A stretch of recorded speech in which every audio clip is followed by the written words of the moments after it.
మహబూబ్నగర్ జిల్లా చిన్నచింతకుంట మండలం అమ్మాపూర్ ప్రాంతంలో వెలసిన శ్రీ కురుమూర్తి స్వామి బ్రహ్మోత్సవాలను విజయవంతంగా నిర్వహించేందుకు అన్ని ఏర్పాట్లు చేస్తున్నామని జిల్లా కలెక్టర్ విజయేంద్ర బోయి దేవరకద్ర ఎమ్మెల్యే మధుసూదన్ రెడ్డిలు వెల్లడించారు. అక్టోబర్ 31న ప్రారంభమయ్యే కురుమూర్తి బ్రహ్మోత్సవాల్లో భాగంగా నవంబర్ 2వ తేదీన స్వామివారి కళ్యాణోత్సవం, నవంబర్ 6న స్వర్ణాభరణాల అలంకరణ, నవంబర్ 8న ఉద్దాల ఉత్సవాలు ఉంటాయని వారు వెల్లడించారు. జిల్లా కలెక్టర్ కార్యాలయంలో వివిధ శాఖల అధికారులతో నిర్వహించిన ప్రత్యేక సమావేశంలో జాతరలో పాల్గొనే భక్తుల సౌకర్యం కోసం అన్ని మౌలిక సదుపాయాలను ఏర్పాటు చేయాలని వారు ఆదేశించారు. జాతరలో ఎటువంటి ఇబ్బందులు తలెత్తకుండా చూసేందుకు పలు కమిటీలను ఏర్పాటు చేశామని, ఆయా కమిటీల బాధ్యులు యుద్ధ ప్రాతిపదికన పనులు ప్రారంభించి పూర్తి చేయాలని కలెక్టర్ ఆదేశించారు. సమావేశంలో అదనపు కలెక్టర్ శివేంద్ర ప్రతాప్, అదనపు ఎస్పీ రాములు, వివిధ శాఖల అధికారులు రవికుమార్, శ్రీనివాసరాజు, గోవర్ధన్ రెడ్డి, మదన్, పోలీసు అధికారులు తదితరులు పాల్గొన్నారు.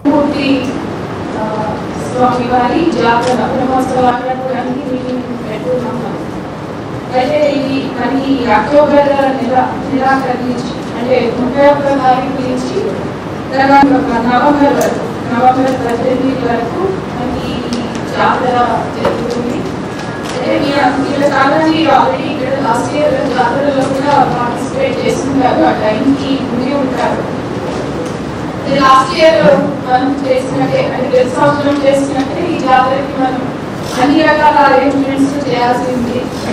ఇప్పుడు మన ఈవో గారు చెప్పినట్టు ఈ జాతరకి దాదాపు 4 లక్షల మంది వస్తారని చెప్పి భక్తులు జాతరలో పాల్గొనే అవకాశం ఉంది. తెలంగాణలో సమగ్ర